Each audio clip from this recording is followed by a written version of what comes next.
Ndeko mwana mama, yo oyolula bo kolongono ya nzoto. Et yo nde olingi yo vandisa nzoto kolongono. Voici un produit naturel. Maxi Bien-être. Produit à base de plantes naturelles. Restaure dysfonctionnement l'érectile de l'homme et redonne à votre corps l'harmonie et la santé. Pona bonzinga ya nzoto nanga, pona bo kolongono ya nzoto nangai, nga na poni nanga, Maxi Bien-être. Maxi Bien-être en vente partout dans le monde. Vous habitez Kinshasa, vous habitez Belgique, vous habitez la France, vous habitez l'Amérique, vous habitez l'Irlande, vous voulez consommer Maxi, appelez-nous au numéro qui défile au bas de cet écran.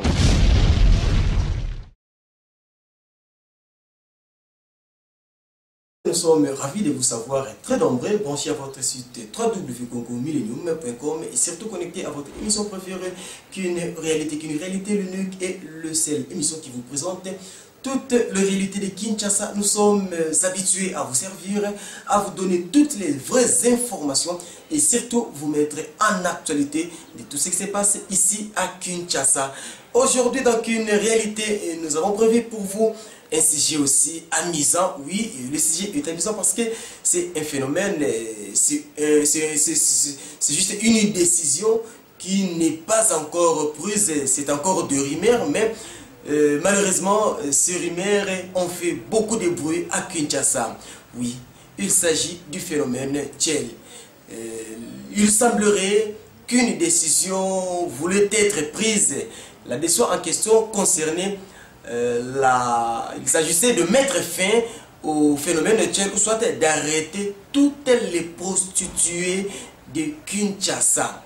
Ce n'est pas une décision qui a été prise, mais il semblerait que le gouvernement entreprenait déjà de démarches pour mettre fin à ces fléaux qui, selon les autres, est en train de déranger la population. Et pour vérifier cette information, ou soit pour vérifier l'attention de la population, nous avons descendu sur le terrain, nous avons interviewé le Tchel, communément appelé le Tchel à Kinshasa, mais les prostituées, nous avons interviewé les prostituées, hormis les prostituées, nous avons encore interviewé la population quinoise en général et surtout les abonnés des prostituées. Mais aujourd'hui, nous vous présentons d'abord les points de vue de la population en général, ce que pense la population sur la soi-disant décision. Faisons un pas avec Olivier Divididi. Mbote ndeko bolimbisi muke te okuti esika ya mosala kasi to kokabla likambo moko po gouvernement ya mboka na biso azwi mokano ko banda lelo abanda kokanga bana basi nyonso basalaka prostitution to basalaka kindumba na boulevard. Yo en tant que jeune garçon omoni ni ndenge nini pona décision au gouvernement zwi pona ngai na koloba décision na vraiment ira normal te faut pas to ba fana ba bouler nini ba bouler po kindumba zo point. Mounio sauté que Aza obligé à travailler na bureau, toi ça la commerce. Nous souffrons de bandumba et cop ni na ngoya ngone ngwali sakabana na futa kapael so bo okati ko bakindumba monte ka osuka net biso be bayaya. Zoko point ezapeka ateke mongo futa na mumina mumé parler mon pe batole makabango. C'est un peu mauvais moi tourne à coin et mon deuxième bureau dans moi passe moi tchel on a soulagement faut là au PC. Le deuxième bureau dépense sur les camingi. Ouais. Tchel katabal et moi mon bosser la mieux pour bosser notre monde. Ba konzambo ka balobi il paraît que ba tchel bazo kabula maladie yango ba komi na posa ba telemela bango. Ba tchel ba kabula ba tchel ba maele ba tchel ba maele fort ba libana ne ba pecha musu ne ba maele te tchel sans prudence robetete. Donc pour moi de 11 ans. Parce que ni yo lo ba pona gouvernement par rapport à mokano ana pe pona bandeko ba linga ba buma kop na bango ba tchel. Et gouvernement fa na boulé. Abeta ma kalki ba muna te ba on appelle on ba dama ba boulé ba te ke ba ke na appelle on ba dama ka ba dama na ba nenga na bango ba sa ba kop na ba betaka. Mbote mama tokutio na musala ozotonga yango to ekotuna mo motuna moko toluka koyeba point de vue na yo ezani ni po bakonzi ya mboka bazwi décision bakoma kokanga bana basi nyonso basala ba kindumba na Kinshasa o to bengaka ba tchel. Yo en tant que jeune fille olobi nini? Ngapona nga en tout cas misala ba misala ezebeli netinga bona tonga nanga e amsala mais musala voya kicheli wana en tout cas na sepela na ngote po okende ba malade comme ebele ba innocent ba comme kufa ka yo kaka sida pa alors remarquez qu'il y a un sida mbala moko tie souci akufi ko ani ba cheli wana ba vivre pendant longtemps pour nga décision na bazui eza bien donc ba kanga ngo yo sepeli bandeko wana copie na bango kufa cop wana kufa parce que misala ezangi te misala eza ngo ebele malgré tout na ba bureau aussi sa classe misala eza te nga sa classe misala eza te mais oyeka o se retrouver dans atelier au monde ba misala eza ebele o vanda o teki nini mais ki tchel wana bango ba olesa bana ndenge nini po bango musala commerce kisina nenzo ausuka kasi on a lobit commerce au lieu qu'on pesa nzoto na valeur bango ne bana ba pesa nzoto valeur te au monde ba garçon ba tumisusu ba kufa innocent obima na mbali msusu nzo ande ye ana maladie ne msusu pe sida te mais msusu koza tiber donc ndenge yo sepeli na lisango wana po bikisi mibali na bino bien sûr po ata yo moko ovanda bo oyoki mbali na akomo bima bona basi msusu oh basi ama bazana bona maya basi msusu te talaka mbanda azana mbanda te donc alinga bima na mobile na yo a bénéfice oh tant bima na mobile na yo akol si c'est na mbongo de 1 de 2 so atikele malade ali akena yo ndesko otika na pass yo mto lingi mobile no otika na pass mso patikele ona bana sko mobile akufi yo tika na bana omonsi ko mabe na ngo yango donc pona nga bakanga ngoka na sepe na ngo makasi moi va bazelo ka bien.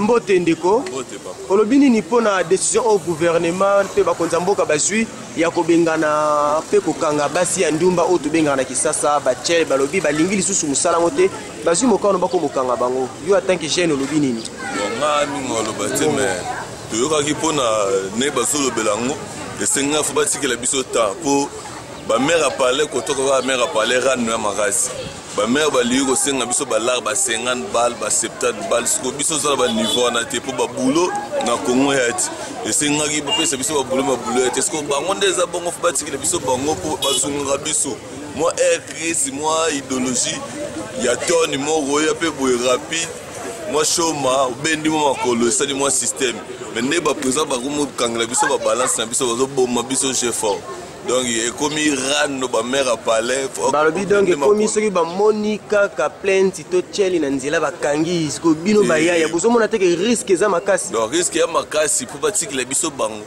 tozala na bango mpo bango mpe baleka na baetape wana baleka mpo balingi batika biso balingi baboma biso na système oke batika biso circuit mpo tobendaka makolo mwa tonne 5 soulagement soki okepa mare apale odéveloppe akomoyeloka ba 50 bala babref okabelo ça coûte cher $120 mais nga $120 na kopistonango mpe na cope mais esengi fo bapesa ye mais koto mosusu nabendi nanga makolo mwa tonne 5 bina file tokati bale Mbote ndeko tokuti awa esika ya mosala oyebi ke décision moko ezwami na mopanzi ya bakonzi ya mboka bazwi mokano bakanga bacheli to basi ya ndumba nyonso basalaka kindumba yo en tant que jeune olobi nini bon kote mosusu mpe namoni eza nango mpe mabe te parce que condition ya mboka ndenge ezaleli po ezali na bana mosusu lelo na bandako na bango bamilesaka mamu nyonso oyo moto asala yango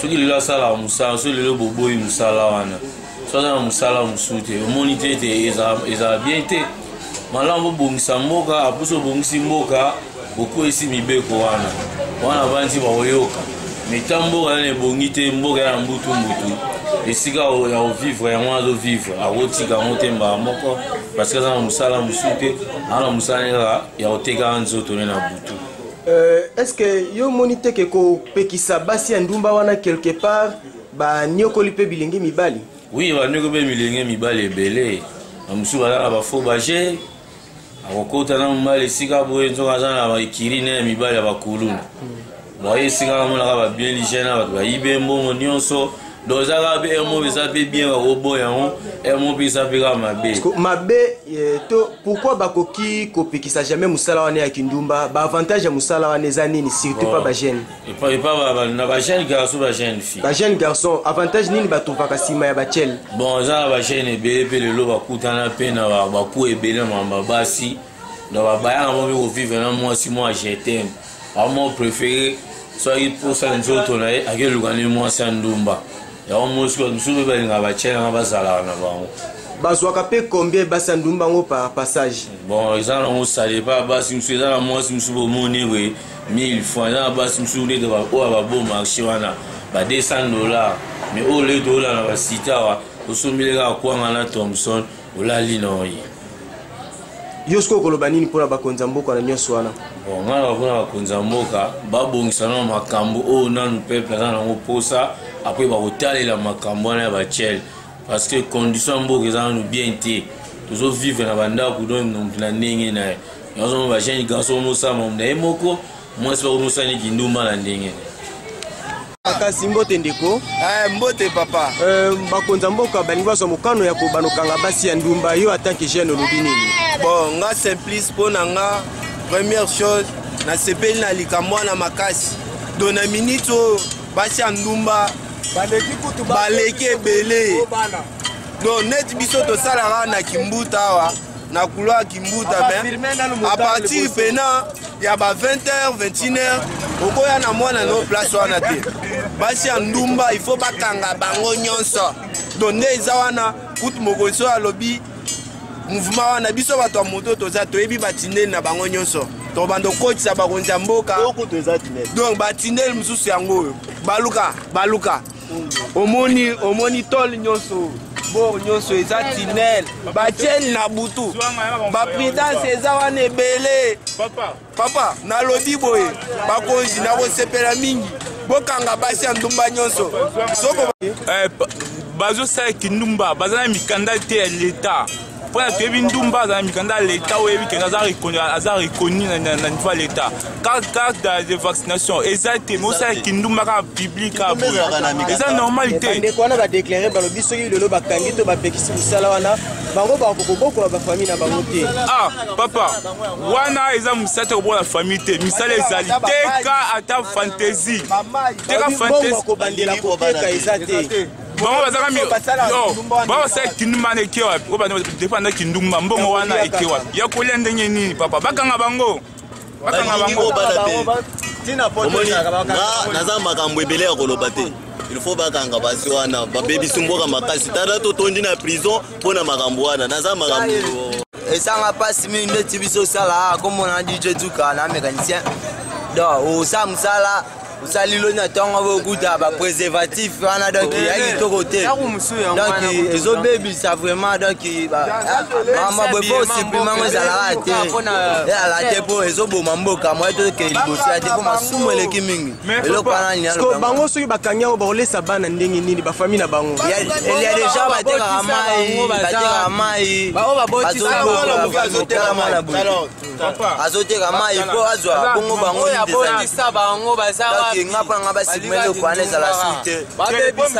l'État a soutenu les jeunes bazwa misala ya bien mpona kindumba esika na mboka bajeune badebuyaka bazwaka misala badebrouye mpo bakola famille wana na basi na bango na bana wana kindumba ekosila sa yango za pasi décision yake à partir ya 19h moto etambola te sikoyo ntango sikoyo loi wana ekotaki bamoto etambolaka pe te donc nde bazwi décision wana bakotisa mpe bamoto yango bapesaki bapolisie wana bapesa mpe bandolanda batiele bakangaka bango bakomolandaka batiele na moto bakomolanda batiele na moto bamoto ebandolanda biso bawewa wana babandolanda mpe batiele po toyebike mais balobi il paraît ke ata bapolisie balandi bango barécupéraka bango bon policier ntango tozoloba makambo ya policier biso toa bapoliticien te toza mpe leta te kasi ndeko balobi pare eza mpasi politicien akanga bango mpo policier ye moko alandaka nde batiele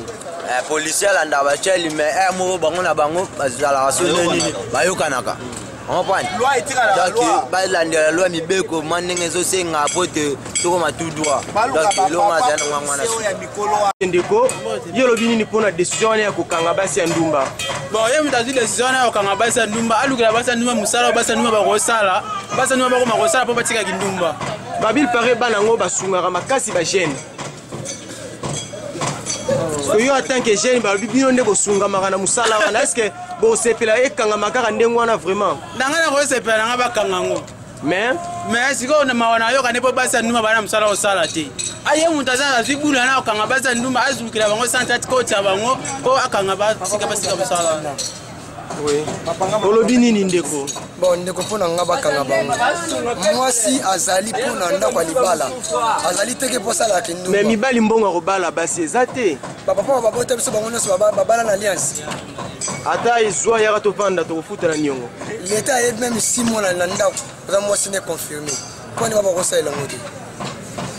Ok ndeko kastomoni yo pozolia likambo tomoni intéressé yo olobi nini?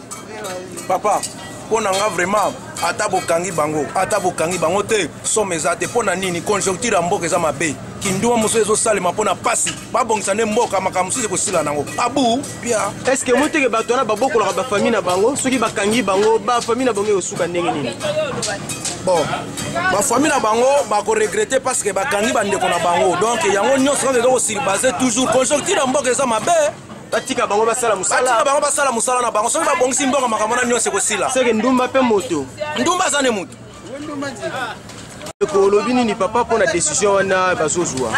Bon décision bakonzi oyo bazozwa eza bien eza mabe te le problème c'est que tant ozozwa décision yeba nanu mpe kozwa vie ya bato wana po place wana bato wana ntango bazopekisa bango vie wana oui tozoyebaki biso nyonso eza mabe po yango nde ezomema maladi ebele na mboka mpe kindumba ekoma makasi ya kitoko te mais vie ya bato wana sikoyo bakonzi bazoloba nini mpona vie ya bato wana bapesa bango misala misusu baza wana balesaka bafamille batangisaka bana na kindumba amekoma omoni ke mabe ezoya biloko wana eza soni na mboka mais sikoyo bazwa décision mpona bango po ntango bazozwa décision mbongo eza malamu mais mpona bango misala esengeli ezala mpona bango batika misala wana nini yo koloba mpona basi ya ndumba? bon mpona basi ya ndumba vraiment bango mo batalaka mokili ndenge ekomi bango nde babotaka biso bango mpe bazobebisa biso mibali alors mpona ngai mingi bazosambela mais bayebake kindumba eza mabe ntango moto wana ayaki epai mama wana ayaki epai ya yesu ayaki na malasi donc akomprendaki eloko wana ezalaki mabe alors mpona bango bamekana kokanisa wana mpona likambo wana oyo mwasi ya ndumba asalaki mpona yesu mais eza mabe vraiment batika yango. Oui ndeko mpona ngai problème eza nini? L'état azwa responsabilité na ye. Ndumba azali mutu oyo awuti na kati ya bato. Boyebi yango bien ke bandumba eza unité munene. L'état il fallait profiter nango. Faut qu'on recense tous les ndumba wana. Basala na ba carte. Lelo yo ya kokanga bango na vacation, ce n'est pas bien. Partout dans le monde toyebi bandumba ezali unité mobimba. Ya bandumba. Mais nazo regretter l'état ndenge ni azozwa responsabilité inégale. Eza malamu te. Ba recenser bango. Batika bango na misala na bango. Bakotika bango na misala na bango. En plus, ezali unité. L'état peut akoprofiter na bandumba wana. Par exemple en Angola. En Angola bandumba bakanga ba rebelle. Mais pourquoi na RDC bozwa ba décision moko inégale? Pour ngai l'état a responsabilité na ye. Atika kwa mbouye biso. Et oui, la prostitution est métier, un phénomène social ou une dépravation de mœurs? Point d'interrogation. Nous avons du mal à répondre à une telle question parce que nous avons un grand public devant nous, un public largement mélangé. Parmi ceux qui nous suivent, il y a des prostituées et il y a des non-prostituées. Mais au moins, vous venez de suivre toutes les interventions de la population comme nous vous avons promis au début, à l'introduction ou au départ de notre émission, que nous allons premièrement vous balancer les interventions de la population en général. Ceux qui se sont abonnés ou soit ceux qui se donnent à poursuivre les prostituées et ceux qui se sont manifestés contre les prostituées. Bolandi ba point de vue là-bas, selon certaines personnes, ils pensent que kangaba prostituée et selon Bango, quelques personnes ont dit qu'ils ont idée ya malambo, soi-disant. Selon Bango que ba prostituée bazome ba maladie, il paraîtrait que ba kosila kabatu makambo et plus ba entraîner kabatu tikokoma na la police. Ça c'est un point de vue d'un groupe oyo ba monaki que isengela que ça bilandengona. Mais de l'autre côté, il y a eu des contre. Pourquoi d'autres personnes se sont manifestées contre Bomoni? Nous avons balancé toutes les classes d'âge pour tout toucher la classe de mon côté. L'autre classe, ou soit l'autre partie, nous a présenté un avis contraire par rapport à la soi-disant décision qui n'est pas encore vulgarisée, mais il fallait quand même la vérifier. Ben, non, mais pourquoi arrêter les prostituées? Et il y a eu certains mots qui ont apparu difficiles. Gros mots, veut dire argot. Nous sommes habités, bon, système bien, prostituée, il paraît que Bolingo Kinshasa passe au petit moment, pouf, à côté de lieu de vie, les gars ont 3 niveaux, et ma fille Kinshasa va s'accalater. À ce 5 à 100 tours, il y a aussi la wapi. Koki m'a dévié au basi ba côté de Kinshasa, Kabelo, il y a un moment coûte $120, les coûte ma moussou.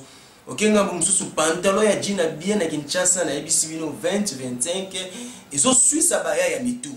Et on va gêner une mission sur le bité. Le coup appelle moto, na quand ça moto na yé, n'a pas besoin.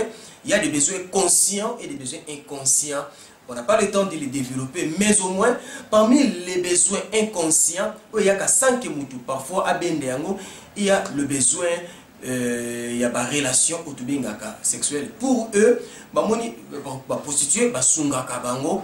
Na pesa que ne bim ça va $25 par mois si ma pantalon jean et ma cabelo ya table belé vos menzela mon cousin ne va bien avoir Kinshasa virgule baisse ka virgule à kuna bendi makolo et puis pouf bakati balé na moi 1500 2000 sur les qui na cité sur les qui na ville la centre ville tous les qui na bon marché kuna ndel Paris qui na 200 tout ça bon.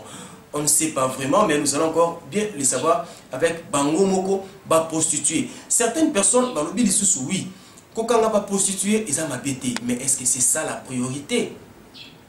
Ba prostituée, on a certains parmi eux, ça, meilleur des familles. Si on a meilleur des familles, c'est-à-dire, ça n'a pas puis soit en charge ma famille.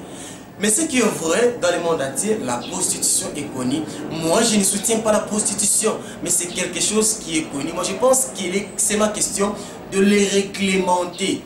Les réglementer dans quel sens? C'est comme l'intervention que venait de faire la toute dernière personne. Ça bango carte. Carte, vous avez reconnaître que telle personne a sa prostituée. D'où ce qui va coûter en pleine prostitution. Ou soit dans des milieux pareils, ou soit la prostitution, si tu n'es pas identifié, ouf, directement, on t'arrête parce que mini bakoma, à la bandalungwa, mais soit la sida, a changé à qui n'est qu'une pompage, à côte minechel n'est qu'une pompage pour Kabula sida, ils appellent danger, oh, ils ont estimé un phénomène. Je n'encourage pas la prostitution, mais parfois, comme nous sommes un village au milieu, une église au milieu du village, tout ça à la part des choses. La première des choses, c'est quoi? Phase numéro 1, toi, première hypothèse, c'est d'aller octroyer la carte d'identification à la prostituée à toutes les prostituées. Une prostituée sans carte d'identification d'office, il faut arrêter. Pour la jouer, moi, il y a contrôler bango. Il y a hypothèse de balé et zali li l'État, il faut à penser na eloko moko. La jeunesse souffre, la jeunesse n'a pas de travail, la jeunesse n'a pas d'emploi. Parfois les gens se retrouvent dans un carrefour de cacophonie, dans un carrefour d'idiotie, ils ne savent pas quoi faire. Pas mal de questions qui n'ont pas de réponse exacte, ils ne savent pas ou ils ne savent pas comment remédier à toutes ces questions. D'où nous allons pousser pour la petite mine, la prostitution, la petite à Chelsea. Merci. Tel a été l'élément que nous avons prévu pour vous. Un dernier conseil, la prostitution n'est pas bonne. Force-toi et force-toi. Lukola, Yekola, Tamusala, Maboko, Mwakotonga, Mwakoteka, tout ça.